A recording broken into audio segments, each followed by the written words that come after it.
حرکات. زبر زیر پیش کو حرکات کہتے ہیں. حرکات حرکت کی جمع ہے. حرکت ایک حرکت کو کہتے ہیں، ایک سے زائد ہو وہ حرکات بن جاتی ہیں. زبر زیر پیش کو حرکات کہتے ہیں. زبر زیر پیش کو حرکات کہتے ہیں. حرکت کی جمع حرکات ہے. زبر اوپر ہوتا ہے، زیر نیچے ہوتا ہے، پیش اوپر مڑا ہوا ہوتا ہے. زبر زیر پیش کو ہم حرکات کہتے ہیں. یہ مل کر حرکات بنتا ہے. حرکت کی جمع حرکات ہے.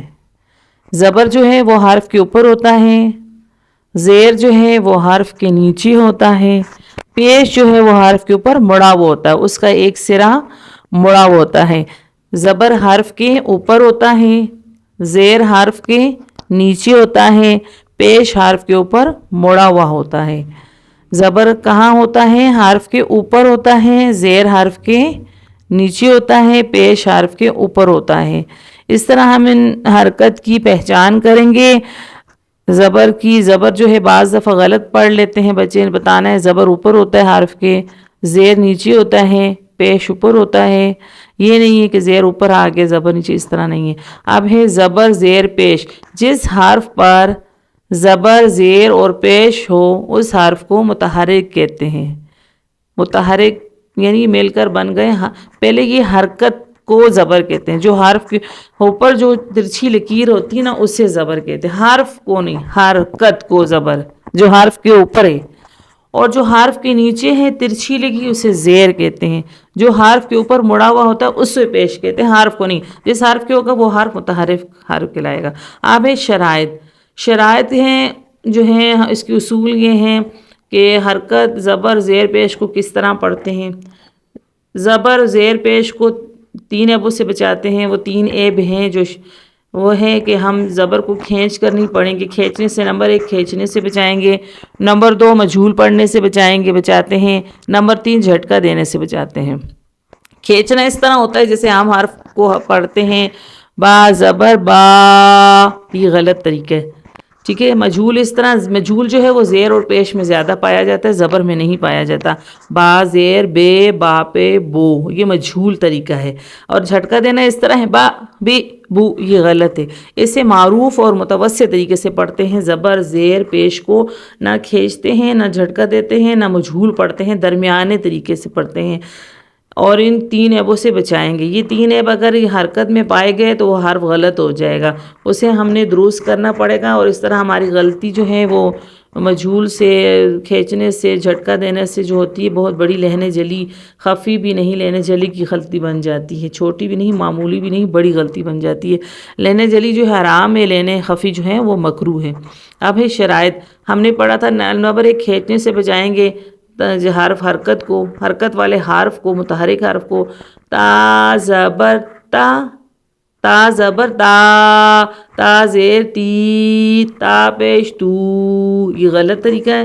اس طرح مجھول پڑھنے سے مجھول جو وہ زیر پیش میں پایا جائے، تا زیر تے، تا پیش تو. اور جھٹکا دینے سے تا زبر تا، تا زیر تی، تا پیش تو، یہ غلط طریقہ ہے. ان 3 شرائط جو ہیں 3 عیبوں سے بچا کر پڑھیں گے. تا زبر تا، دیکھیں حرکت سے پہلے جو ہم حرف پڑھیں گے وہ کھینچیں گے، مفردات ہے. جب حرکت کے ساتھ پڑھیں گے مفرد کی وہ حرکت کے مطابق پڑھیں گے. پھر تا زبر تا، تا زیر تی، تا پیش تو، تا تی تو. اسے معروف اور متوسط طریقے سے پڑھیں گے، کھینچیں گے نہیں. اسی طرح ہم ثاثی کو بھی کھینچنے سے، مجھول پڑھنے سے اور جھٹکا دینے سے بچائیں گے. ثا زبر ثا، ثا زیر ثی، ثا پہ ثو. زبان جو ہے اوپر ثنائے علیہ کے کنارے سے لگے گی جب سا ادا ہوگا. ثا میں یہ سین نہیں ادا کرنا ہے، سین سیٹی والا، سین میں ہی ادا ہوگا سیٹی، ثا میں نرمی ہوگی. ثا زبر ثا، کھینچنا بھی نہیں ہے. ثا زبر ثا، ثا زیر ثی، ثا پہ ثو، اس طرح بھی نہیں کرنا. مجھول ثا زیر سے، ثا پہ ثو، یہ مجھول ہے. اور جھٹکا دینے سے ثا زبر ثا، ثا زیر ثی، ثا پہ ثو، یہ غلط طریقہ ہے. ان 3 عیبوں سے بچا کر پڑھیں گے. ثا زبر ثا، ثا زیر ثی، ثا پیش ثو، ثا ثی ثو، ثا ثی ثو، اب اس طرح خا کو بھی، خا کے اوپر حرکت ہے، زبر اوپر ہے، زیر نیچے، پیش اوپر مڑا ہوا ہے۔ اب ہم جب دیکھیں، جب ہم زبر کا اشارہ دیتے ہیں مفرد کہ کسی بھی 29 حرفوں میں سے کسی بھی حرف کو تو زبر دیں گے تو ہماری آواز جو ہے وہ باہر کی طرف آئے گی نا۔ دیکھیں اب خا میں جو ہوتی ہے وہ خراٹے کی صفت بھی ادا ہوتی ہے۔ خا اور خا موٹے حروفوں میں سے بھی ہے، حروف مستعلیہ میں سے، اس بات کا بھی خیال رکھنا ہے۔ خا زبر خا، خا زیر خی، خا پیش خو، خا خی خو، اس کو کھینچنا نہیں ہے نہیں تو یہ غلط ہو جائیں گے۔ اب یہ ہیں لام، اور لام کے اوپر زبر زیر پیش ہے، ان کو بھی ہم نے 3 ابوں سے بچانا ہے، کھینچنا بھی نہیں ہے، جھٹکا بھی نہیں دینا، مجھول بھی نہیں پڑھنا ہے۔ لام زبر لا، لام زیر لی، لام پیش لو، لا لی لو، اسے کھینچنا نہیں ہے، لا لی لو، یہ بھی غلط ہے، مجھول بھی نہیں پڑھنا۔ لے لو، زیر اور پیش میں مجھول زیادہ پایا جاتا ہے، زبر میں مجھول نہیں پڑھا جاتا۔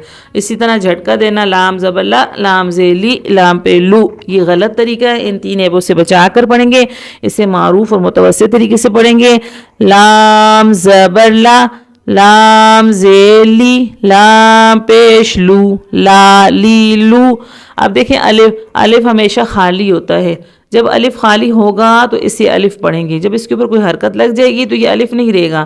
آگے میں بتاتی ہوں آپ کو یہ کیا بن جائے گا۔ یہاں صرف یہ ہے الف کے اوپر کوئی حرکت ہو تو اس سے وہ حمزہ بن جاتا ہے، الف خالی ہوتا ہے، الف ہمیشہ الف الف، الف کو نہ جھٹکا دیں گے نہ کھینچیں گے، اسے بغیر کھینچے پڑھیں گے، الف۔ اب دیکھیں اگر الف کے اوپر زبر زیر پیش آ جائے تو الف ہمیشہ حمزہ بن جاتا ہے، پھر وہ الف نہیں رہتا، وہ تبدیل ہو جاتا حمزہ میں۔ اب دیکھیں حمزہ کی ویسے تو 4 شکلیں ہیں، حمزہ اپنی اصلی شکل میں، حمزہ باؤ شکل ہے، حمزہ با الف شکل ہے، حمزہ با یا شکل ہے، لیکن کل وہ تو حمزہ کی یا کے ساتھ جو ہیں وہ حمزہ ہی ہیں، لیکن حمزہ کی اصل میں 2 بھی ہیں یہ شکلیں، حمزہ اپنی اصلی شکل میں اور الف کی شکل میں۔ جب الف خالی ہوتا ہے تو اس سے الف پڑھتے ہیں، جب اس کے اوپر نیچے کوئی حرکت لگ جائے تو پھر یہ الف نہیں رہتا، حمزہ بن جاتا ہے۔ جیسے پڑھیں حمزہ زبر آ، حمزہ زیر ای، حمزہ پیش او، آ ای او۔ بعض دفعہ یہ جھٹکا دیا جاتا ہے، غلط ہے، وہ تو حمزہ ساکن ہوگا تو جھٹکے سے پڑھیں گے نا، اس سے پڑھیں گے۔ بعض دفعہ اس حمزہ زبر آ، حمزہ زیر ای، حمزہ پہ او، اس طرح بھی غلط ہے، حمزہ زبر آ، حمزہ زیر ای، حمزہ پیش او، آ ای، یہ بھی غلط ہے، اور جھٹکا دینا بھی غلط، مجھول بھی اے او، یہ بھی مجھول غلط ہے، اسے معروف اور متوسط طریقے سے پڑھیں گے، آ ای او۔ جزاک اللہ، دعاؤں میں یاد کرنا اور میرے چینل کو سبسکرائب ضرور کرنا ہے۔ جزاک اللہ، اپنی دعاؤں میں یاد رکھ کے کمنٹس بھی کرنا ہے، اپنی رائے کا اظہار کرنا ہے۔ اللہ حافظ۔